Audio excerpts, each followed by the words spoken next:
Good afternoon, everybody. Welcome back to the next episode of Physique Decoded. My name is Richard. Today, we are very, very excited. I have one of my favorite people in the world on the show, nutrition researcher, evidence-based nutrition researcher, Alan Aragon. So welcome back to the show. Thank you so much for having me on, Richard. It's been a long time. Last time you and I talked was in the midst of COVID, when people were also in the midst of losing their minds. Oh, So, that was a so funny yeah, time. a little bit more stability and serenity now. So it's good. Yeah, that was a funny time, wasn't it? I think No, yeah, we just jumped on and did a live Q&A last time. So people threw questions in on the go, which was super fun. And unfortunately, I don't have it recorded. I wasn't very good at social media back then, so I didn't actually know how to record it. So I don't have that copy for anyone anymore. However, today will be saved forever for people to go back and watch. And all of today's episodes, guys, is going to be questions that will be uh, asked by you, and then a couple questions that are asked by me as well. That I'm lucky enough to have Alan here, so I'm going to throw some questions at him for me as well. So, are we ready to get going, Alan? I think I was born ready. Yeah, I think so too. I think so too. Okay, so first question. I want to talk about the TEF of protein. Now, for anyone that doesn't know, when I say Alan wrote the book on protein, there's no exaggeration. He has a book called The Protein Book. And I know 100% this question will be answered thoroughly within that book. And if you do have any questions, I'm going to do a quick shout out for Alan's protein book, Thanks so much, man. which Thank is you. available on his website, which is actually, again, in terms of evidence-based nutrition, it's a book that I use as a resource, and I have used as a resource for a long period of time. But let's just jump into the question now. We'll leave the plugging till the end. The TEF of protein. So you hear a lot of people that talk and say, pushing protein up to far larger quantities within the 400 to 500 gram range, uh, because of the thermic effect, it costs more calories to essentially burn. Therefore, you can eat more. Are you able to just sort of run us through the science behind that and your thoughts on it, what the evidence says? Yeah, it's a good question. And the answer to the question is a little bit complex and a little bit nuanced. So you'll have to kind of buckle up and engage your brain cells here. Go for the ride. um, so the thermic effect of protein is another way of saying the caloric cost of the body to process protein. So if you consume a chunk of protein that yields, let's say, that 100 calorie piece of protein, let's just imagine. So it might take your body 25 or so or 30 calories to, as just a metabolic cost, if you will, to process the protein within the body. So protein has a higher metabolic cost or higher thermic effect or a greater amount of calories burned to process the protein than the rest of the macronutrients. So the hierarchy of thermic effect of food is protein at the top with about 25-ish% of the calories that you consume being used to process the stuff within the body. And then with carbohydrates, the estimation is about 6 to 8%. And then with fat, it's like 1 to 2, possibly 3%, depending on the type of fat. So there's that hierarchy there of the thermic effect foods. So since protein has the highest thermic effect, it has been proposed that, well, protein is the least fattening of the macronutrients. This is in fact true. And another claim related to protein's thermic effect and also other qualities of protein, which we'll get into, is protein's relative inability to be converted to fat. So in real world scenarios where diets contain all three of the macronutrients and, well, maybe the fourth macronutrient, alcohol, as well, In real world diets, protein does not get stored as fat. It's kind of just that simple because there are 2 to 3 other macronutrients to choose from for the body to finagle into the body fat storage depots. And it's just metabolically expensive to convert protein to fat and store it in the adipose. It's much calorically cheaper to do that with dietary fat and dietary carbohydrate.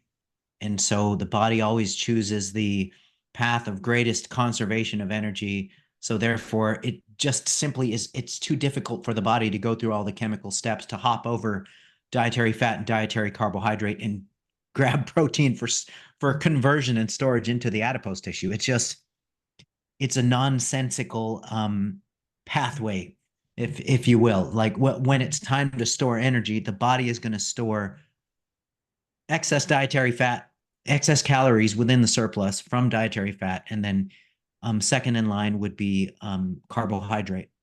And then finally, in highly far-fetched scenarios, if there's no more excess carb and fat to store, or rather convert into triglyceride and store into the adipose tissue, then in theory, it can take the protein and then convert it to fat for storage. There's really only, one scenario I can think of where the body can manufacture a meaningful amount of body fat from protein is if you were to run a substantial net caloric surplus for a chronic period of time, like days, weeks, months, where you're consuming an all protein diet with no other macronutrients. Then your body can go through the chemical steps to create the byproducts that it can convert to fat to be stored in the adipose tissue from protein. So that is the theoretical scenario where you can store protein as fat. Okay, so that's sort of the theoretical weird kind of overview in answering that question. And then the second part to that question is, all right, so there's a difference between asking whether dietary protein is / or can be stored as fat versus whether a diet high in protein can result in body fat accumulation. That's a totally different question. So you can be consuming a high protein diet, let's say, a protein intake that is anywhere from, let's say, a gram per pound, or for my international folks, 2.2 grams per kilogram of body weight and up. We'll call that high protein. Okay. Mm-hmm. Yes, you can get fat on a high protein diet, but it's not the protein that the body is going to be converting to fat and storing in the adipose tissue. It's the carb and fat in the diet that is going to be converted to body fat because there is a net surplus of calories being taken in.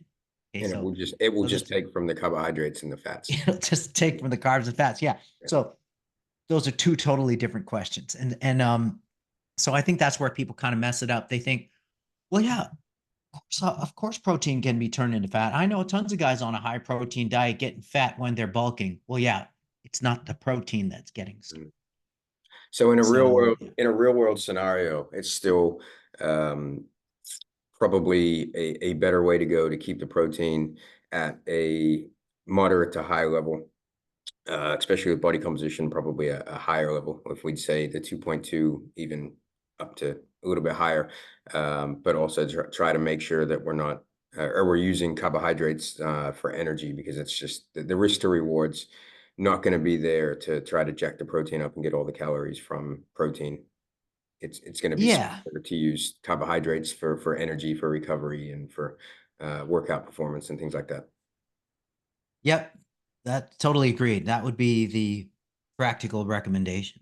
Gotcha. And I want to add that there's been a series of studies from Jose Antonio's lab that have led people to some pretty liberal conclusions about protein intake and its relative inability to contribute to fat gain, even at high amounts. And, this is actually true in free living populations who are resistance training and who are relatively athletic populations.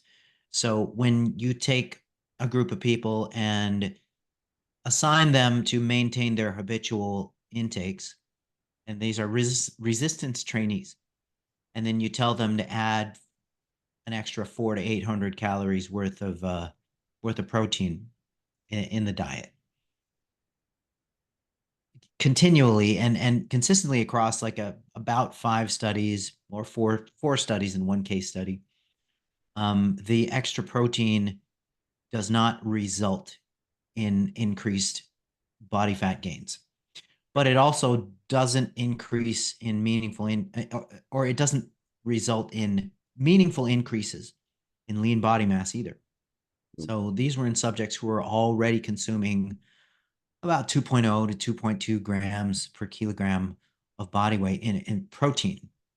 And so when protein was added to crank their protein intake up to, 3 to 4 grams per kilogram of body weight, then interestingly, they did not gain any body fat, but that's in free living conditions.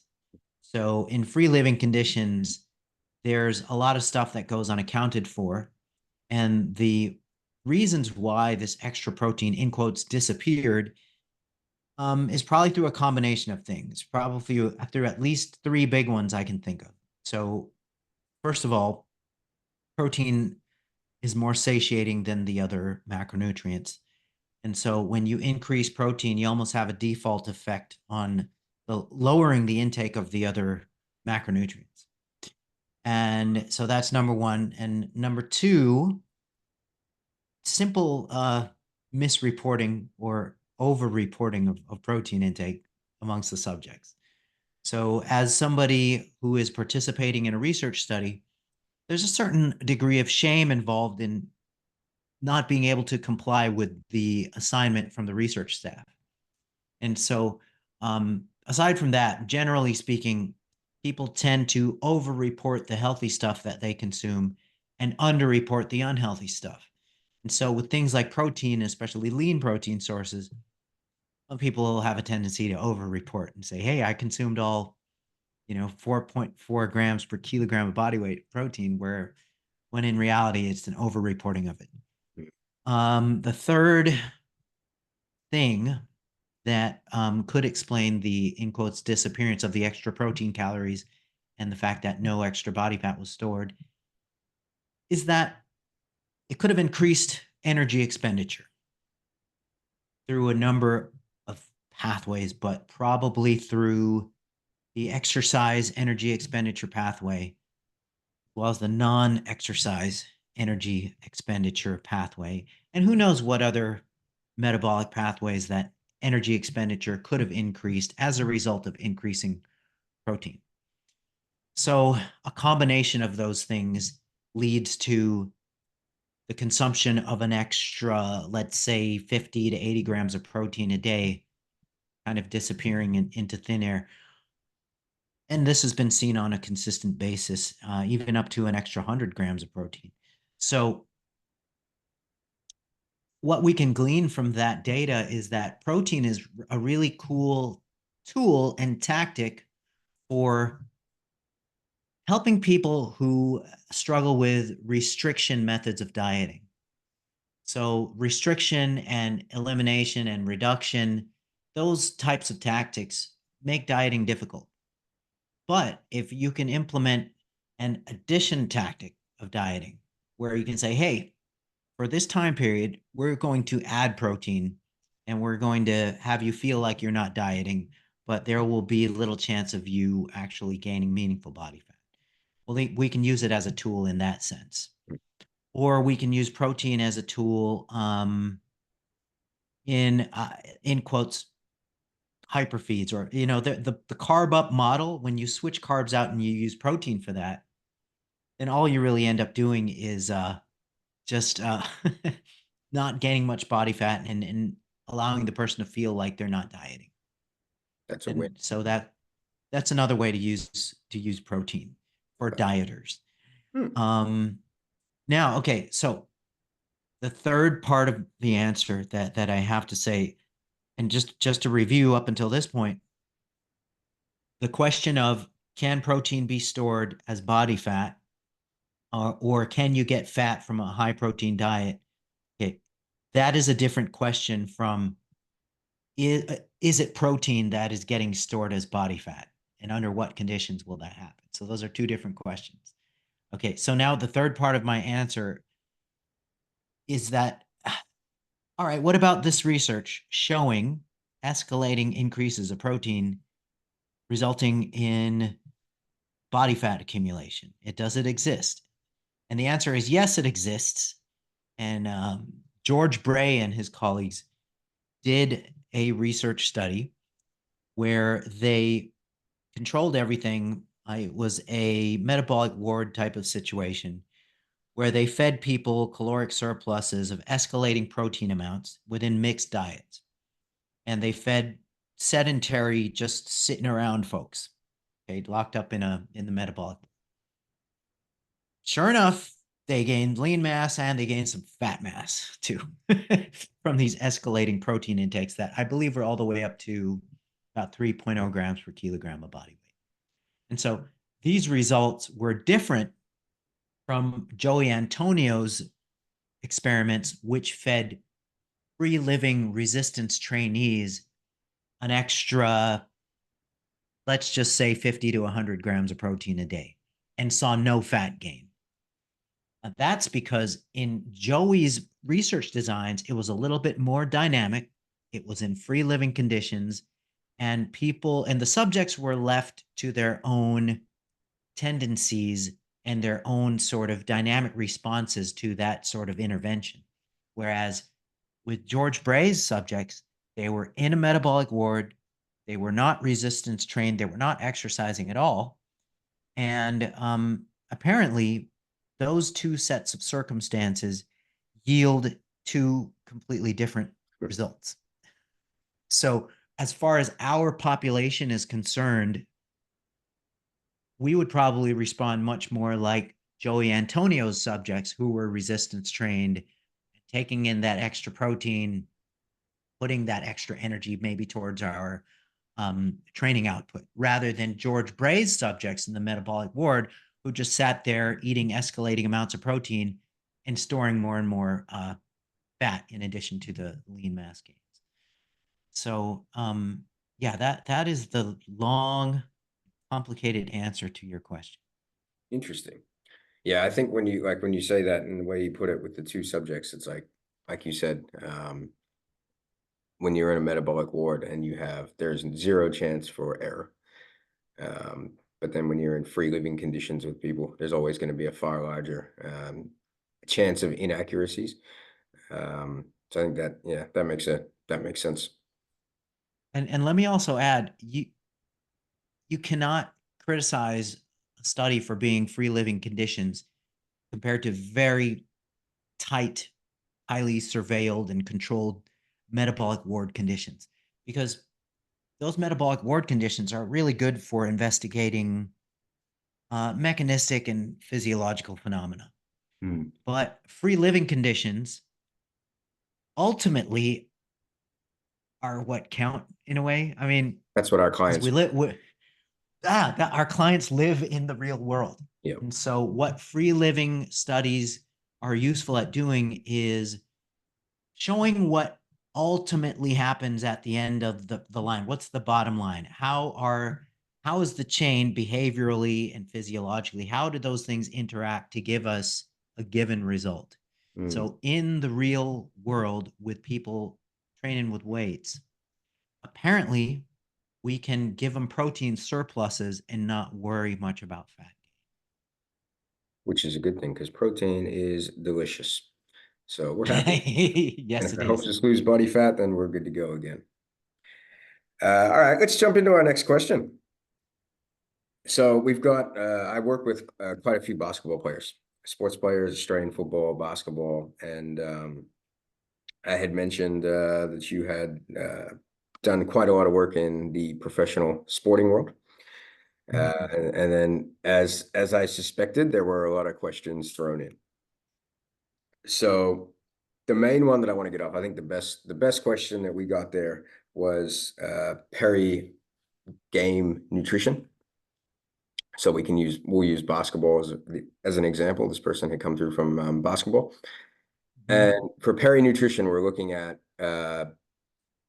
fueling before the game, potentially during game nutrition to keep our performance high, and then post game to work on recovery, which is essentially what peri-nutrition is. What would be your suggestions to somebody that is coming off of the last question, a real world person playing basketball, for peri-nutrition? Like, what would be your suggestions of foods, types of foods, energy sources? Yeah, this is a thing where you almost have to. Okay, so the hierarchy of importance for athletic performance would be what are the totals for the day? Okay, so that is number one. Are they getting enough calories and nutrients on a chronic basis? With something like basketball, so a basketball game, like as far as your observations, how how long? What is the longest that you've seen a game run? Well, the NBA runs a lot longer than the basketball that happens here. So it's 4 10-minute quarters. Mm-hmm. So probably just a long game would be just shy of 2 hours. Most games Yeah. would be some like they're just over an hour and a half. Right, right. So with that 90-minute kind of average, that means that we're potentially in the territory where intra session fueling could be beneficial. So now, okay, if we look at like pre-fueling needs for basketball, the two objectives would be to be able to top off your fuel reserves without risking playing with a heavier or upset stomach. So generally speaking, for activities like mixed sports, basketball included, you would want to be done with any sort of substantial or moderate sized mixed meal. You would want to generally be done with it like at least 1 to 2 hours out. Just be finished with it. Mhm. And then during the game, since anytime an activity significantly exceeds an hour, then it can be helpful to fuel during the game, and kind of a catch all intra workout solution would be anywhere from 30 to 60 ish grams of carbohydrate per hour. If you and that's kind of like the main thing that's going to help. That'll have the majority of the benefit. Um, the other elements you can add intra workout are protein or amino acids. So the protein amounts that wouldn't interfere with gastric emptying and delivery of nutrients to the target tissues is roughly 10 to 20 grams of a high quality protein per hour, or 5 to 10 grams of essential amino acids per hour of game or practice. So you have that 30 to 60 grams of carbohydrate plus the 10 to 20 grams of protein, or 5 to 10 grams of essential amino acids. And then the final element in there that would help cover typical losses. So there's certain electrolytes that are lost in sweat, the main one being sodium. So roughly half a gram to a full gram of sodium per hour of game or practice would be kind of the ideal intra workout fueling solution. So instead of like home brewing something like this, you could basically take your typical commercial sports beverage, like a Gatorade type of archetype, and then just add the protein or the essential amino acids to it, and then you've more than covered your needs during the game. And that would cover the need Uh, sodium as well. Sodium as well. Yep. Yeah. Okay. Yep. Cool. Okay. And that's kind of icing on the cake. I don't see that really as a make or break type of thing, but Mm, um, usually when you have these sort of intra game beverages, it motivates people to drink and stay hydrated, and it can also potentially elevate mood and motivation centers within the brain mm, to help people perform better. mm, So so yeah, and post exercise is really not much of an issue for sports like basketball, unless you're going to be doing another full blown basketball game within the same day, mm.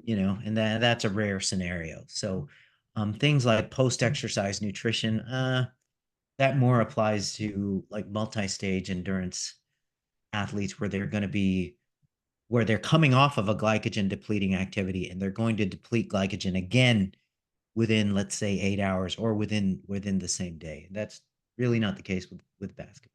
So just making sure that we're getting adequate carbohydrates to refuel after the game and protein to recover. They're pretty Yeah, straightforward stuff. pretty straightforward stuff, man. Basketball is largely a skill situation Yeah, absolutely. rather than something that really aggressively depletes fuel sources. Absolutely. All right, I'm gonna throw one. I just want this to be a quick one as well. Because I have a couple really good questions and I want to keep you all day, but I promised one of my clients that I would answer this question for them. I would have this question answered. Is there any nutritional strategies that can prevent cramping late in a game? Speaking to some of the top folks in the sport, pickle juice is one of the secret weapons. Why, do you Well, know why that works? no, man. No Could idea. be Okay. something special about pickle juice, but I do enjoy pickle juice, watching them, just the faces of the people when they drink it. yeah, it's Um, one of the things that consistently works. And sometimes you just have to not, hurt your head over questioning the mechanism, but for some odd reason that works. okay. All right, there you go. All right, awesome. And then next question, we're going to jump ship away from sports nutrition a little bit. This question here I thought was going to be really interesting for coaches to be able to potentially help out their clients with. So, perimenopausal and menopausal women, do you have three strategies that could potentially, in terms of their nutrition plans, that you would think would be more beneficial for them over or of more importance over potentially somebody not going through perimenopause and menopause? Okay. I would say, well, number one, everybody responds differently to the menopausal transition. Some women go through absolute hell in terms of the way they feel, in terms of their energy levels, and also in terms of their appetite and changes in appetite and cravings and things. Um, and of course, what happens with the menstrual cycle itself, the irregularity of it, the intensity of it, uh, the difficulties involved with that. So I think that some people have relatively normal responses to the menopausal transition in that appetite can increase moderately, but not unmanageably. So you just be aware of that. And number two, the interaction between life stresses, so psychosocial stressors like family, kids, parents, work, those types of things that happen in later middle age. The interaction between those emotional and psychological stressors but when you combine that with increased cravings and the increased tendency for people to use foods and beverages as medication for the stresses of life, people need to be aware of that's a recipe for consuming excess calories on a chronic basis. So increased appetite, tendency to use food as a means of entertainment or stress relief. The wine o'clock phenomenon is very kind of convenient and common during the menopausal transition.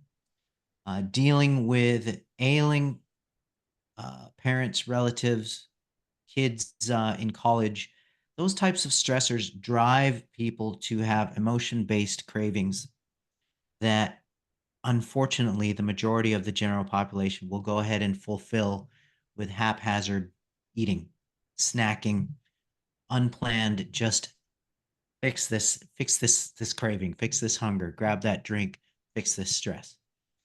It's those types of behavioral saboteurs that characterize the menopausal transition. So what people need to do is just be aware of this. Also be aware that during the menopausal transition, if you do cave in to these behavioral saboteurs, then the tendency for fat gain will be much more towards the central part of the body than the peripheral or subcutaneous part of the body. So, unfortunately, during the menopausal transition, there's a greater tendency to store abdominal fat and visceral fat. And when this happens, then there is a decrease in insulin sensitivity, and then a cascade of negative physiological consequences will follow that. So, there's nothing terribly magic about the menopausal transition that automatically puts belly fat on women, other than having the wrong kinds of responses to the environment and to increased appetite. And so if women can just get through this menopausal transition, the data indicates that after menopause, these sorts of challenges definitely subside. And it's not as intense as it was from, let's say, between the ages of the early 40s to the early 50s. And so if they can keep training, keep eating properly during this time period, and manage psychological stress, then there will be, minimal, if any, gains in excess body fat, and they can, in quotes, conquer the menopausal transition. And so it is possible. That's a fourth thing, is like, you don't have to figure you are doomed to the ravages of menopause. It's not a doomsday type of scenario. You can get through it, and you can actually repair whatever pathologies were able to manifest during that period. So it's never too late to become superwoman again. Okay, awesome. So essentially in a roundabout there, it's going to be maintaining habits and trying to obviously, um,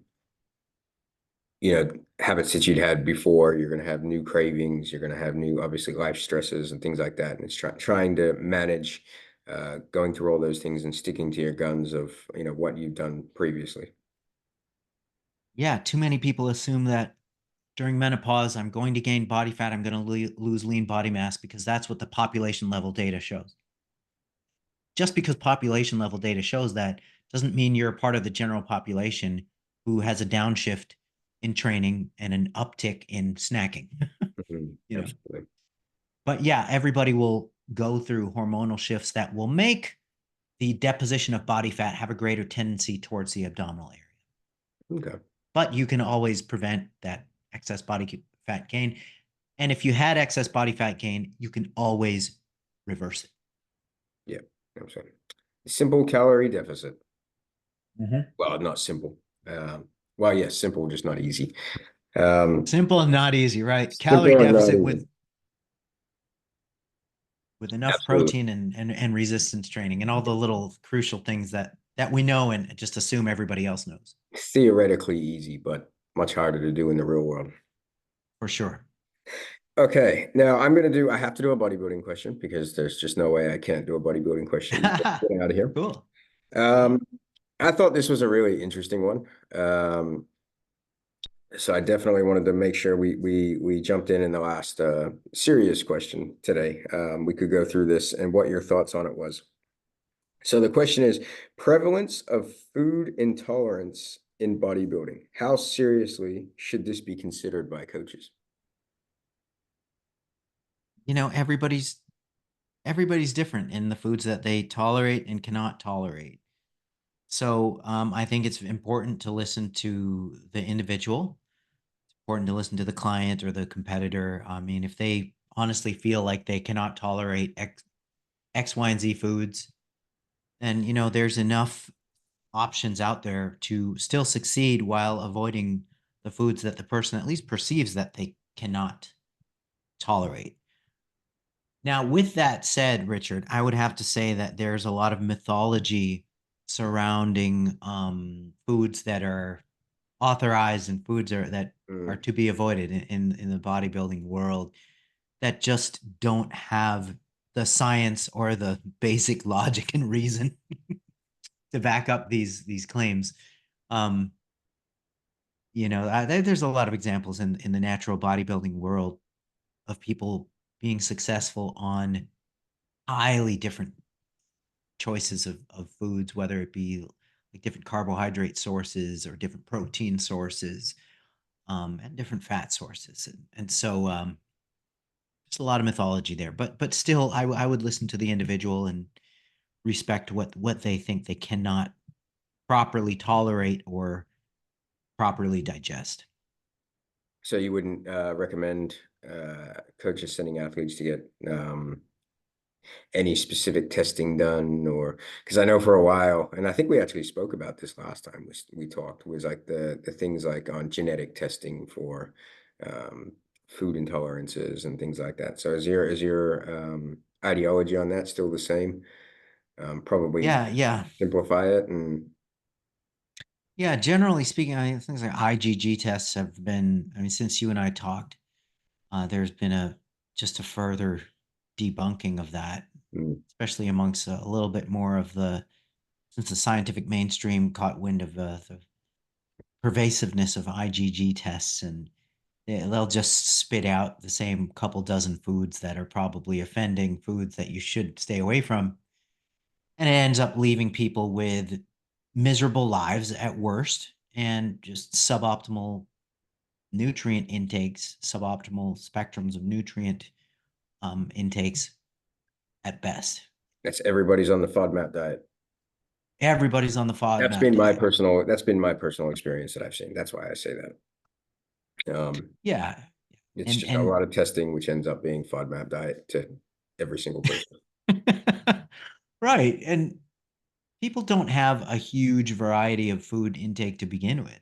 Yeah. So when you take one of these tests and you end up telling people, okay, you're kicking out this food group, and that, and this, okay, well, kicking it out, but what's the trade-off here? What's the opportunity cost that they're going to incur for a lifetime or whatever amount of time that they followed, the results of these tests? I think it's a lot easier to just take the existing diet that you want to consume, the foods that you like, and do like a simple elimination and reintroduction period, and just take notes during each time period, and you can much easier find out which foods are the offenders and which foods that you in fact can keep in the diet that can be both enjoyable and nutritious. That's a much more accurate way than following one of these tests that just literally spits out the same dozen or couple dozen foods for Mm. everybody. It's just a load of shit. Yeah, that was okay, cool. That because that was my thoughts, but of hearing it from you is um solidifying for me. So glad that that's Good. why I sort of wanted to ask that question because I was very curious on it. All right, I'm gonna ask you a question that we got that I think is going to be a great segue into rounding off the podcast today. So best nutrition education platform. Now, not sure if they know what AARR is, but I think this is the perfect time to answer that question and dive in because it's one of my favorite resources and has been for many, many years. And I look forward to reading it each month. Oh, awesome, man. Okay, well, First of all, thank you for giving me the stage to alert your listeners to my research review. I started it in 2008. It's a monthly subscription model where I look at the, I guess, the hot topics in nutrition, health, fitness, and even training.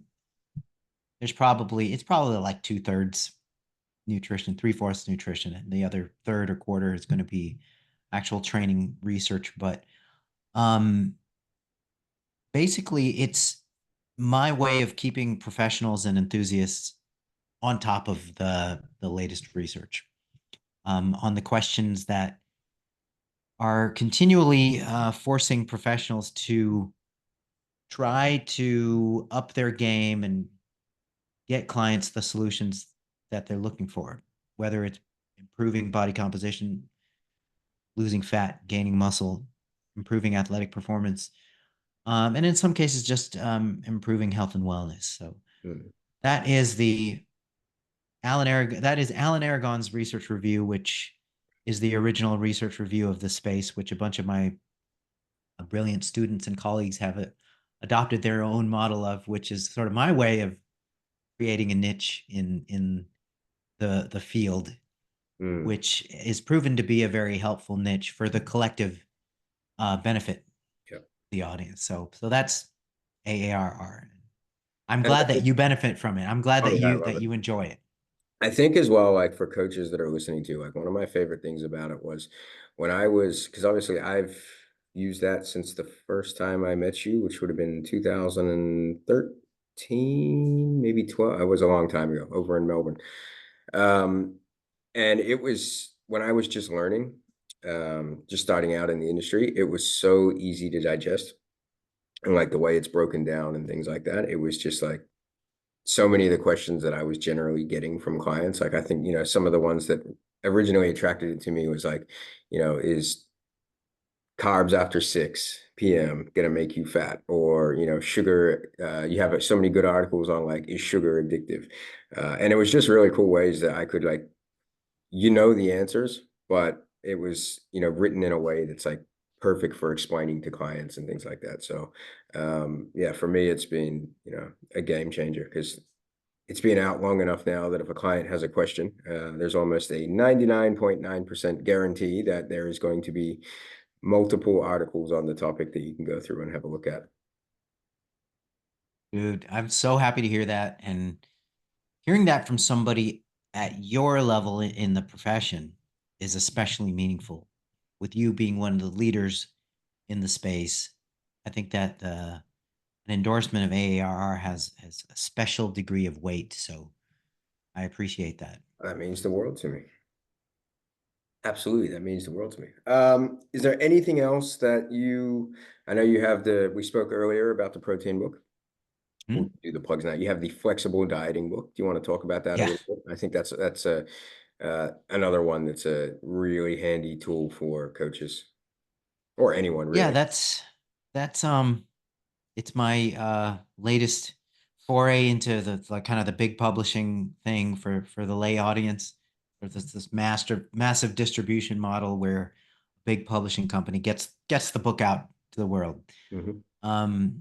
Yeah, the name of the book is Flexible Dieting, but it's kind of a misnomer because I mean the book is basically an evidence-based nutrition book for mostly non-clinical purposes, for improving body composition and athletic performance and fitness and wellness. So it's like all the evidence-based stuff centered around that. If somebody wants to get a good working knowledge of how nutrition goes and how you can improve your life with proper nutrition, then I would say that's the book.